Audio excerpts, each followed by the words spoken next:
हे guys, good morning. मेरी videos को इतना सारा प्यार देते हो आप सब, उसके लिए बहुत बहुत थैंक यू। और आप लोगों ने मुझे एक बार जीवन में यह एहसास करने का मौका दिया कि मेरी वजह से आप लोग के लाइफ में थोड़ा पॉजिटिव चेंज आया है, तो उसके लिए भी आप लोग का बहुत सारा थैंक यू। जो मेन मकसद है मेरा ये वीडियो बनाने का वो ये है कि SBI क्लर्क का कल प्री का एडमिट कार्ड आउट हो चुका है।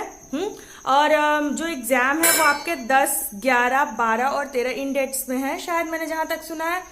तो आप ये मान के चलो कि 10 से आपके एग्जाम्स हैं, ठीक है। जब एक बार एग्जाम शुरू हो जाते हैं तो फिर एक जो रेगुलर चलता रहता है ना कि जो आपका आज क्या हुआ, हम लोग हर दिन का वही देखते रह जाते हैं कि आज का पेपर कैसा आया, आज का सेट कैसा था। तो थोड़ा उतना नहीं स्टडी होता, ये एक नॉर्मल चीज है।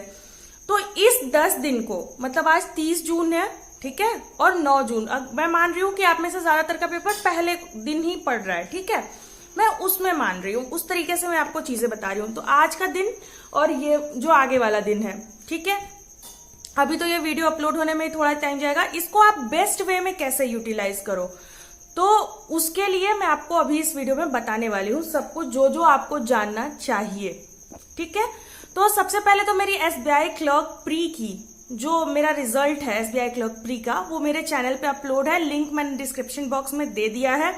आप ये जरूर चेक कर लेना कि कितनी कट ऑफ रहती है आपकी। जो मतलब लास्ट ईयर थी कुछ 8000 प्लस सीट थी, 8000 के लगभग थी सीट, तो उसमें कितनी कट ऑफ रहती है आपकी पर्टिकुलर आपकी कैटेगरी की, ठीक है, इससे एक आपको आइडिया लग जाएगा। दूसरी चीज, आप इतना मान के चलना कि जो लास्ट ईयर कट ऑफ है उससे 5 नंबर आपको अधिक ही इस बार चाहिए, क्योंकि इस बार सीट 5000 है। ये 2 चीजें मेन हो गई। अब आपको अपने 10 दिन किस तरीके से यूटिलाइज करने हैं, ठीक। तो सबसे पहली चीज तो कि SBI क्लर्क में इंग्लिश के marks sectional cut off SBI में नहीं होती है। तो अगर आपकी इंग्लिश नहीं अच्छी है, आप इंग्लिश में 10 नंबर 12 नंबर ऐसे ही स्कोर कर रहे हो, कोई टेंशन नहीं है, ठीक। अब आपको इंग्लिश में इन 10 दिनों में क्या पढ़ना है। जब आप एडिटोरियल सुबह पढ़ते हो, पूरा एडिटोरियल इस समय पूरा मत पढ़ो, क्योंकि अब आपको कोई नई मीनिंग सीखने से उतना फायदा नहीं होगा। होगा ऐसा नहीं है कि नहीं होगा, बट अभी आपकी क्या एडिटोरियल जब आप पढ़ रहे हो तो आपका क्या प्लान होना चाहिए कि आपकी एक जो रीडिंग हैबिट है वो बनी रहे, ताकि जब आप एग्जाम में आपके सामने RC आए ना तो आप उसको तेजी से पढ़ के समझ पाओ, आपकी समझ डेवलप बनी रहे वो। क्योंकि एक बार जब वो छूट जाएगी ना अगर 10 दिन में, तो वो बहुत दिक्कत होगी। तो उसको आप कैसे पढ़ो, एक एडिटोरियल आप सुबह पढ़ लो और बहुत हुआ तो एक एडिटोरियल शाम में पढ़ लो। इससे आपकी जो RC पढ़ने की हैबिट है वो बनी रहेगी। एग्जाम में आप जब RC करोगे आपको काफी फायदा मिलेगा, ठीक है। दूसरी चीजें, जो वो सेंटेंस रीअरेंजमेंट आता है, पैसेज वाला भी जो ट्रेडिशनल स्टाइल होती है कि पूरा पूरा एक एक सेंटेंस दिया होता है, उसको हमें अरेंज करके एक पैसेज बनाना होता है, या एक मतलब सेंटेंस के छोटे छोटे टुकड़े होते हैं और उन्हें रीअरेंज करके हमें एक सेंटेंस बनाना होता है, ठीक। तो आप इन चीजों को करो, ठीक है। इससे क्या फायदा होगा, ये देखो सेंटेंस रीअरेंजमेंट ऑलमोस्ट सभी सेट में आता ही है, ठीक है। इसके साथ में थोड़ी बहुत वो जो कॉलम मैचिंग या ये चीजें होती हैं, अगर आपकी एरर अच्छी है तो ठीक है, नहीं है तो बहुत, अब कोई नई चीजें सीखने के चक्कर में ना पड़ो। तो इंग्लिश को आपको, आपकी जितनी भी तैयारी है, आपकी इंग्लिश बहुत अच्छी है, बहुत खराब है, जैसी भी आपकी इंग्लिश है, अगर बहुत अच्छी है फिर तो मैं नहीं कहूंगी आपकी इंग्लिश एवरेज है या बहुत खराब है, आपको इंग्लिश में 2 घंटे से ज्यादा टाइम बिल्कुल नहीं देना है इन 10 दिनों में, ठीक।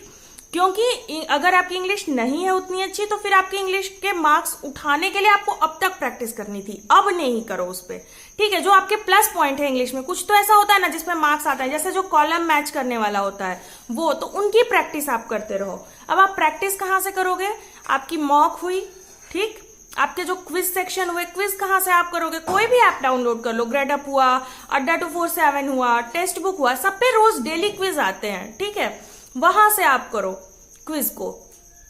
इसके अलावा जब आप कोई भी ST परचेस करते होगे, उसके साथ में आपके उस टॉपिक से रिलेटेड 5 से 6 क्विज दिए होते हैं, उस मतलब टॉपिक वाइज तो हमेशा नहीं होते हैं, कई बार वो 30 क्वेश्चन के वो सेट बना के देते हैं तो उन्हें जरूर करो, ठीक है। दूसरी चीज, ये तो हो गई आपकी इंग्लिश की बात और एडिटोरियल कैसे आपको कवर करना है। दूसरी चीज, मैथ में जो आपने चैप्टर पढ़ा हुआ है अब उन चैप्टर की तैयारी करो, ठीक है। जैसे अगर आपने टाइम एंड वर्क पढ़ लिया है तो उस चैप्टर को मतलब रोज उसके क्वेश्चंस लगाओ।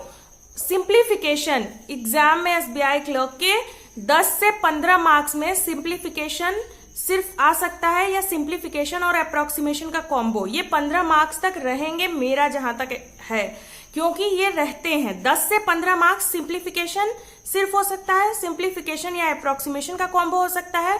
और जैसा आप मॉक में देखते हो ना, बिल्कुल वैसा नहीं आता, बहुत इजी सिंप्लीफिकेशन होते हैं। आपको बस अपनी स्पीड बढ़ानी है इन 10 दिनों में, इतनी कि जब आप एग्जाम देने जाओ वहां पे जब आपका सिंप्लीफिकेशन में टाइम नहीं जाना चाहिए ज्यादा। ये नहीं कि आप सिंप्लीफिकेशन में फंस रहे हो, आप जितना, मैंने हमेशा कहा है, आप छोटे छोटे क्वेश्चंस पे जितना टाइम बचाते हो ना, 1 सेकंड 2 सेकंड 3 सेकंड जितना भी बचा लेते हो, लास्ट में जाके ये टाइम आपको आपके वर्ड प्रॉब्लम्स में फायदा करेगा। दूसरी चीज, सीरीज की प्रैक्टिस अभी से चालू कर दो, अभी तक अगर नहीं की है तो। Wrong number series, missing number series दोनों आपको आनी चाहिए, क्योंकि एसबीआई क्लर्क में दोनों में से कोई भी आ सकती है।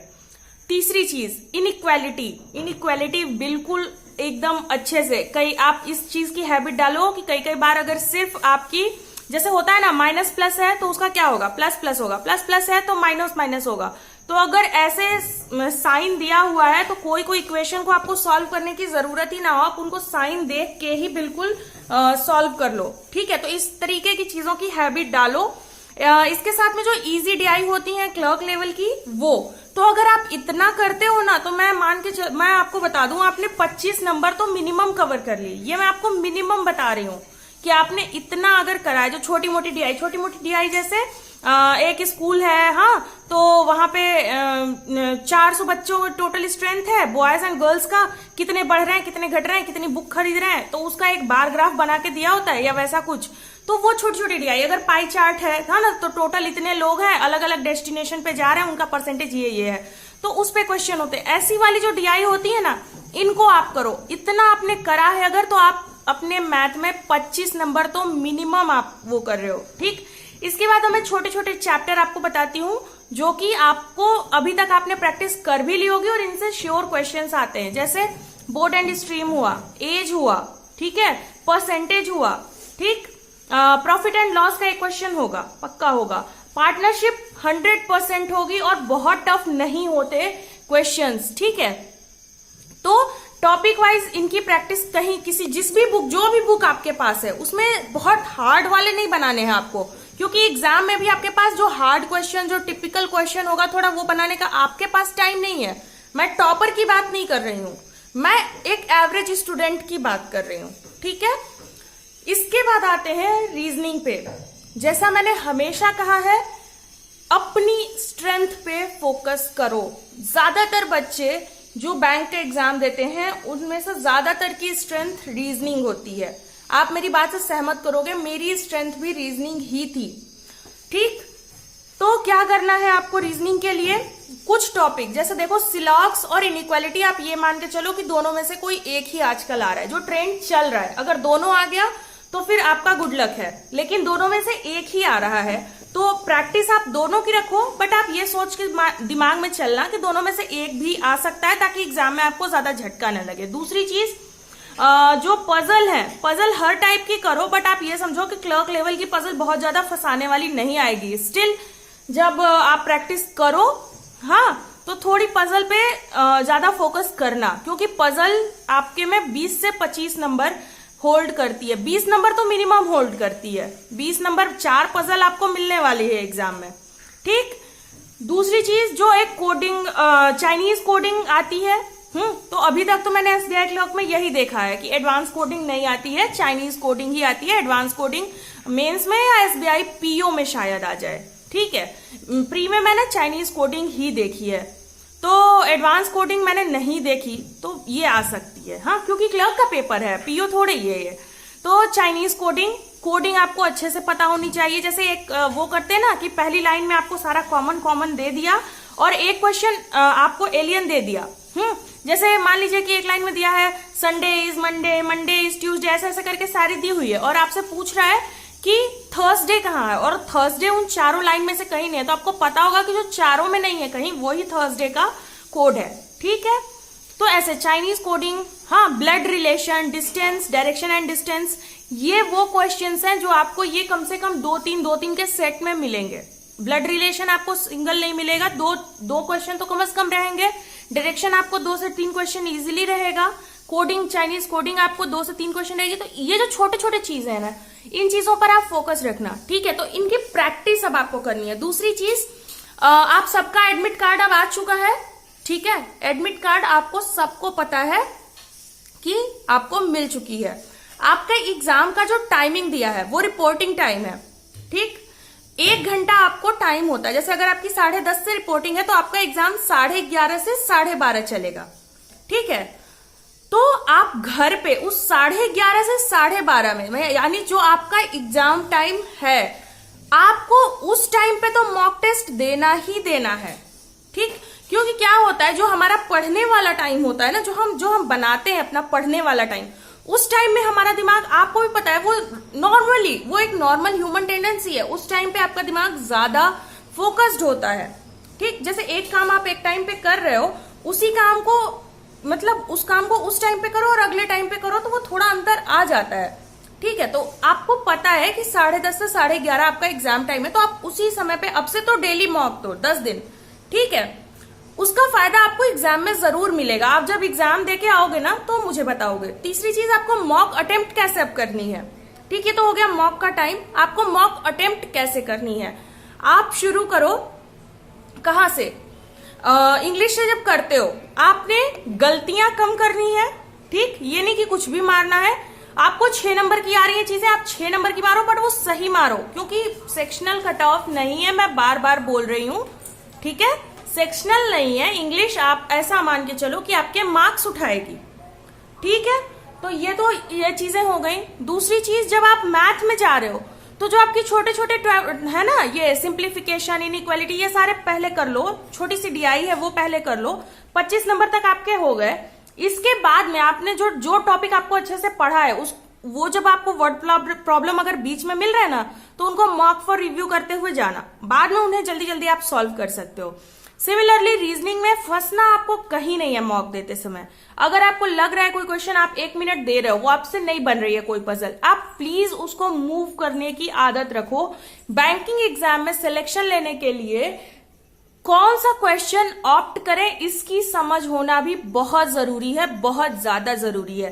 तो बस मैं वीडियो को ज्यादा लंबा नहीं खींचूंगी, ये आपका टाइम है, आपको पढ़ाई करनी है। ठीक है, आप में से जो भी बच्चे आरआरबी वाले हो, उनके लिए आज हिंदी जो प्रीवियस ईयर का मेरे को जहां से मिला है, उसका रिव्यू मैं हिंदी अध्ययन चैनल पे देने वाली हूँ। चैनल का लिंक डिस्क्रिप्शन बॉक्स में है। अगर मुझसे अब भी कुछ भी पूछना हो आपके एग्जाम रिलेटेड, तो मेरे टेलीग्राम ग्रुप का लिंक जो है वो डिस्क्रिप्शन बॉक्स में है।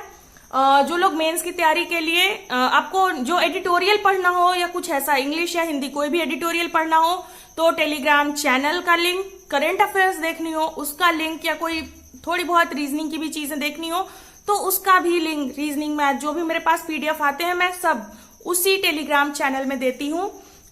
ठीक है, तो सारे लिंक आपको डिस्क्रिप्शन बॉक्स में मिल जाएंगे। एसबीआई क्लर्क की जो मेरा रिजल्ट है उसको आप जरूर देखना, आपको काफी फायदा होगा, भले ही आप 2x की स्पीड पे देखो। तो बस इसी के साथ वीडियो को बंद करती हूँ। Love and peace from me to you, और भगवान करे इस साल आप में से सबका सिलेक्शन हो जाए। Okay, bye bye.